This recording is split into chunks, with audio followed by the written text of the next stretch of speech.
Agora que você está aqui, com o corpo finalmente rendido ao colchão e o dia começando a se dissolver, eu quero que você imagine que não há mais nada a provar, nada a decidir, nada a entender por completo, apenas ouvir.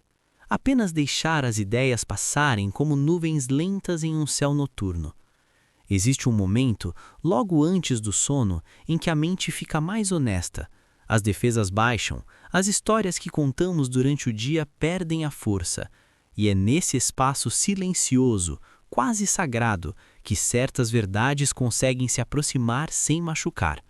Verdades que, quando ditas em voz alta à luz do dia, parecem duras demais, mas que, sussurradas agora, soam apenas humanas.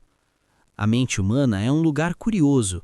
Ela se move como um animal antigo, treinado pela sobrevivência muito antes de aprender sobre afeto, justiça ou esperança.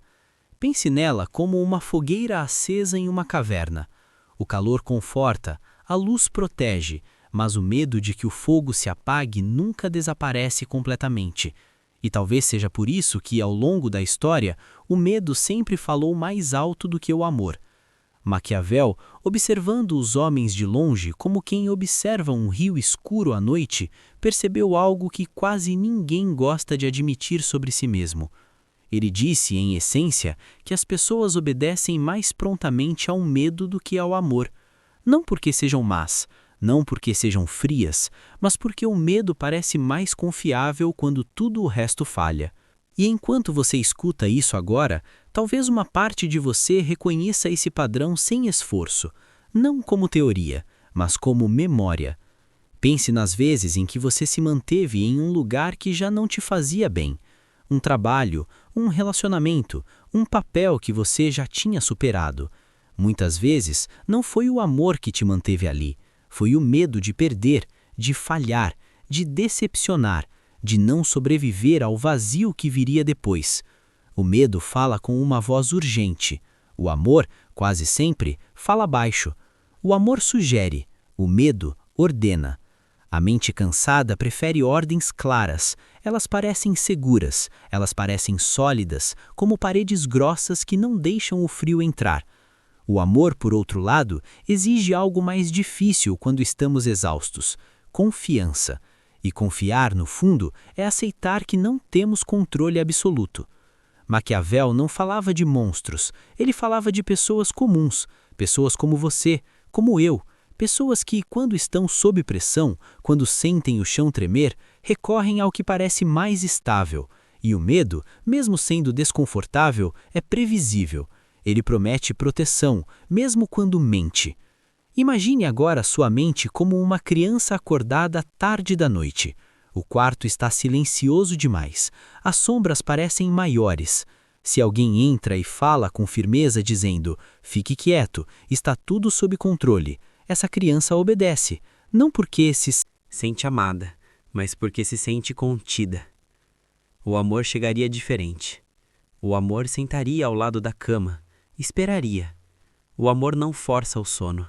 Ele convida. Mas quando estamos cansados demais, quem tem paciência para convites? Ao longo da vida, você provavelmente foi ensinado sem perceber que o medo funciona. Punições funcionam. Ameaças funcionam. Consequências assustadoras funcionam.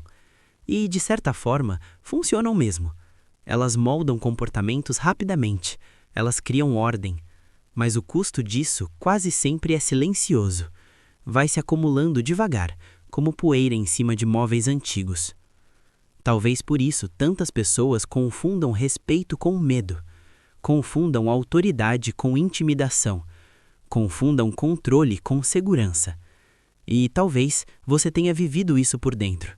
Talvez você tenha sido duro consigo mesmo, acreditando que era a única forma de não desmoronar.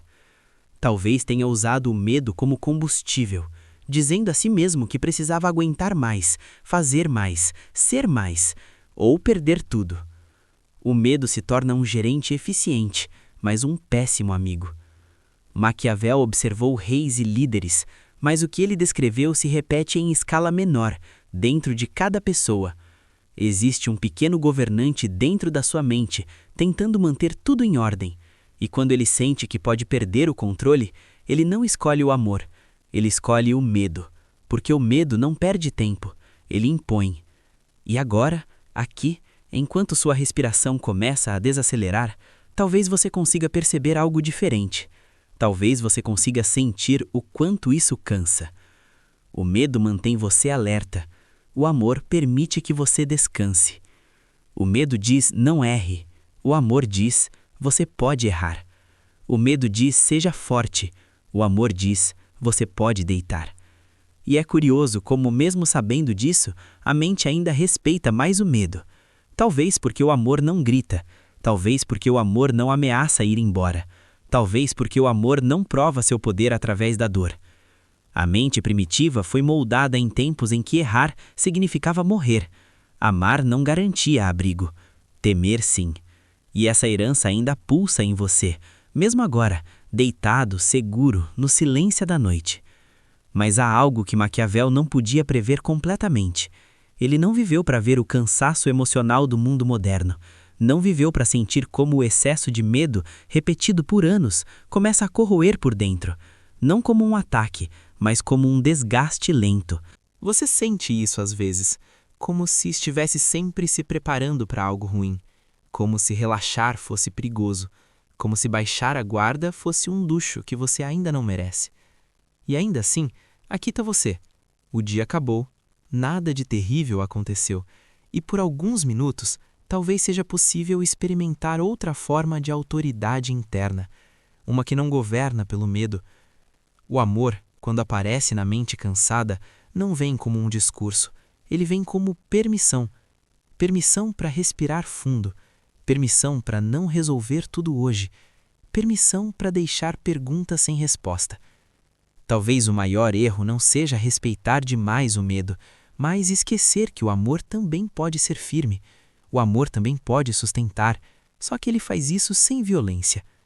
Enquanto o sono se aproxima, você não precisa escolher lados, não precisa lutar contra sua própria natureza. Apenas observe. Observe como o medo tenta manter tudo sob controle e observe com gentileza como ele já trabalhou demais. Agora, imagine que alguém apaga lentamente as luzes dessa sala interna. Não de uma vez, apenas um pouco mais baixo. O suficiente para que o medo perca volume. O suficiente para que o amor, que sempre falou baixo, possa finalmente ser ouvido. Ele não exige nada de você agora. Ele apenas fica. E talvez, só talvez, isso seja o começo de um respeito diferente. Um respeito que não nasce do receio de perder tudo, mas da confiança silenciosa de que, mesmo soltando um pouco, você ainda estará aqui quando acordar.